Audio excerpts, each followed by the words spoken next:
Hello student, मैं हूं M हक from biology point A satellite of science Ekangarsarai.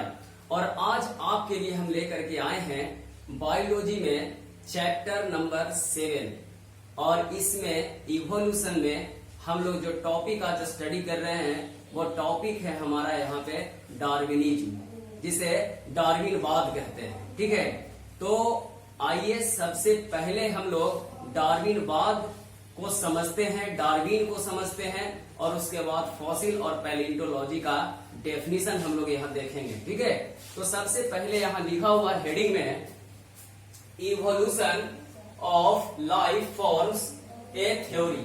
ठीक है, उसके बाद उसके नीचे लिखा हुआ है थ्योरी ऑफ स्पेशल क्रिएशन।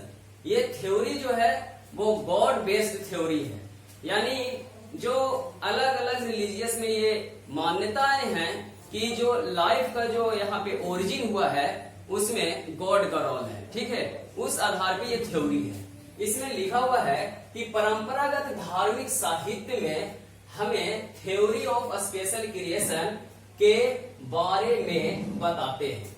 इस थ्योरी के 3 अर्थ हैं। सबसे पहला जो लिखा हुआ है यहाँ पॉइंट, संसार में आज जितने भी लिविंग ऑर्गेनिज्म हैं वे ऐसे ही हैं, बनाए गए होंगे, वे ऐसे ही बनाए गए होंगे। ठीक है। सेकेंड, उत्पत्ति के समय से ही यह डाइवर्सिटी थी और भविष्य में भी ऐसे ही रहेगी। ठीक है।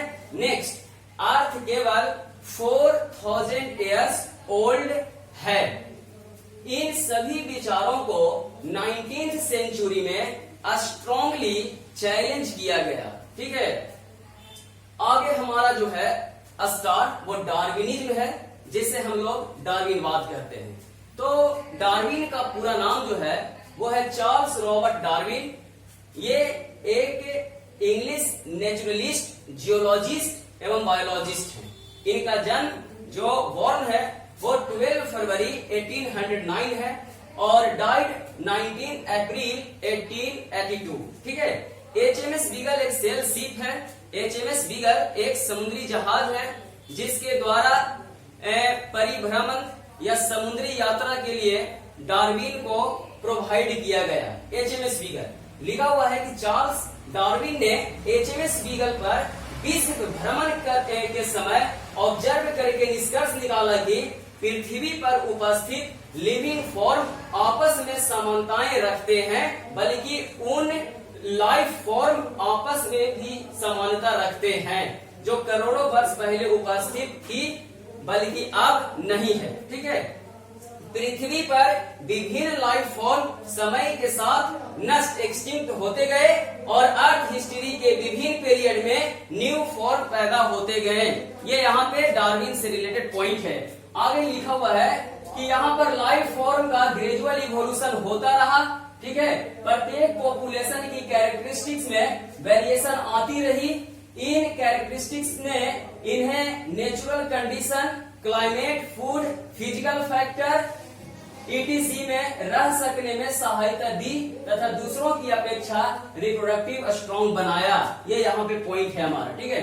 आगे लिखा डार्विन HMS बीगल शिप से 1831 टू 1836 तक अपनी यात्रा में कई वन्य प्राणियों का ऑब्जर्वेशन किया, जिसमें गलापागोज, जो गलापागोज आइलैंड है उस पर पाए जाने वाले जीवों का भी ऑब्जर्वेशन शामिल है। नेक्स्ट लिखा हुआ है कि गलापागोज आइलैंड में फिंचेज को ऑब्जर्व किया गया। ठीक है।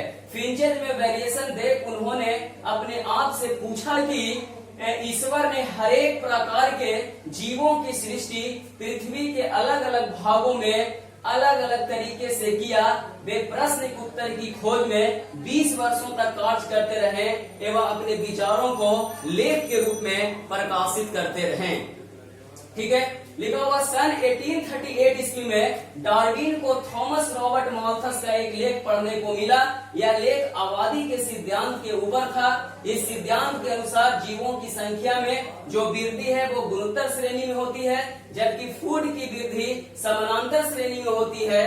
अर्थात जीवों की संख्या जिस रेट से बढ़ रही है, जीवों की संख्या जिस रेट से बढ़ रही है उस रेट में फूड का इंक्रीमेंट नहीं होता है, ऐसा माल्थस को यहाँ कहना है। आगे लिखा हुआ है जिसके लिए ये जीव जो है आपका स्ट्रगल करता है एक दूसरे से फूड के लिए और यहाँ पे आवास के लिए, ये लिखा हुआ है। फिर लिखा हुआ इसके आधार पर इन्होंने survival of the fittest theory दिया। अल्फ्रेड रसेल वेलेस एक नेचुरलिस्ट हैं, इन्होंने मैले आर्चिपिएलागो पर काम किया। आगे लिखा हुआ 1858 ईस्वी में इन्होंने अल्फ्रेड रसेल वेलेस के क्रम विकास के संबंध में लिखा हुआ लेख पढ़ने को मिला। यह लेख जाति के उद्भव पर था। इन्हें डार्विन को रसेल वेलेस का लेख मिला, वो लेख ओरिजिन ऑफ स्पीसीज पे था। ठीक है, आगे लिखा हुआ इस लेख में वही विचार थे जिसे डार्विन ने सोच रखा था, यानी ये लेख में वही थिंक था जो थिंकिंग यहाँ पे डार्विन का था। वेलेस ने डार्विन की श्रेष्ठता स्वीकार कर ली। इसके बाद डार्विन का जो है बहुत चर्चित पुस्तक यहाँ पे प्रकाशित हुआ जिसे हम लोग कहते हैं origin of species by natural selection. तो origin of species by natural selection पूछा जाए कि पुस्तक किसके द्वारा लिखा गया है तो आपका आंसर होगा यहाँ पे डार्विन। ठीक है, लिखा हुआ है डार्विन के थ्योरी ऑफ नेचुरल सिलेक्शन के अंतर्गत निम्नलिखित यहाँ पे पॉइंट है या कह सकते हैं कि सिद्धांत है, जिसमें ओवर प्रोडक्शन, जीवों में संतान उत्पत्ति की प्रचुर क्षमता। अगर कोई जीव है तो उसमें ऑफस्प्रिंग प्रोड्यूस करने की कैपेसिटी होती है, ये लिखा हुआ है। फिर दूसरा है stability in the number of species, संख्या कुछ भी हो वो अपने आप को स्टेबल रखते हैं। ठीक है, डिफरेंशियल रिप्रोडक्शन, यहाँ पे हर स्पीसीज में रिप्रोडक्शन जो होता है वो डिफरेंट होता है। उसके बाद स्ट्रगल फॉर एग्जिस्टेंस, जीवन के लिए संघर्ष, जीव को जीने के लिए संघर्ष करना होता है और ये संघर्ष यहाँ पे 3 तरह का होता है, जिसमें intra specific struggle, inter specific struggle और एक इन्वायरमेंटल स्ट्रगल होता है। तो 3 तरह का स्ट्रगल होगा।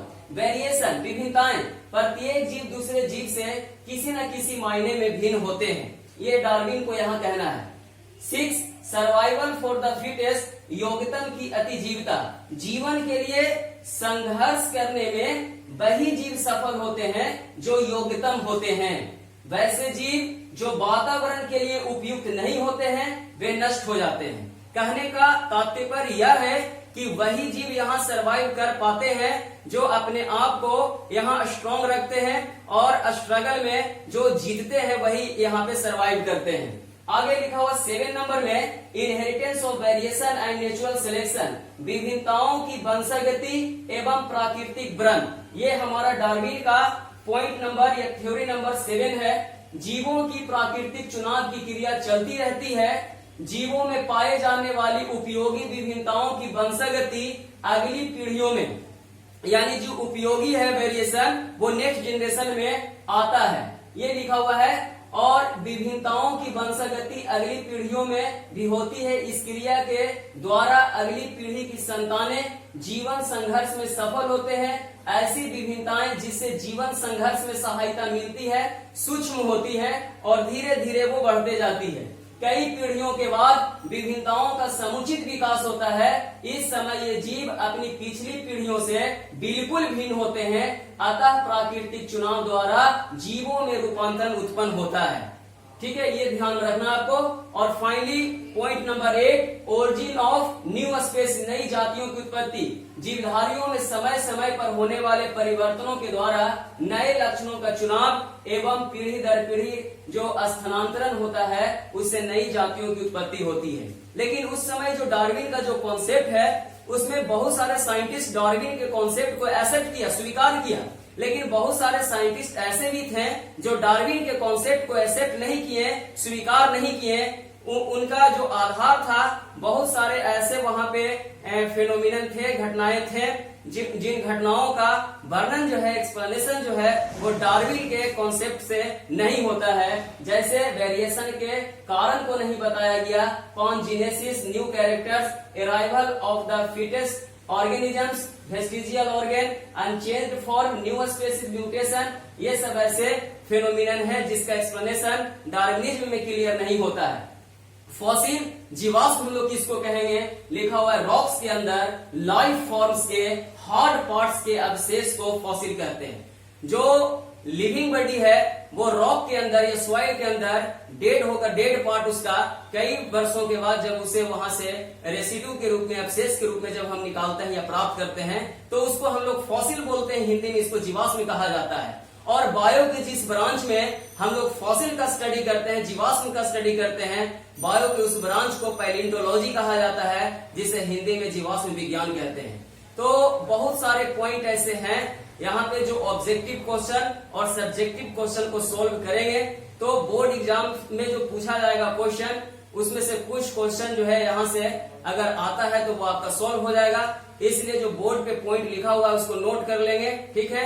आगे हम इस चैप्टर के नेक्स्ट टॉपिक को लेकर के नेक्स्ट लेक्चर में आएंगे। तब तक के लिए थैंक यू, धन्यवाद, ओके।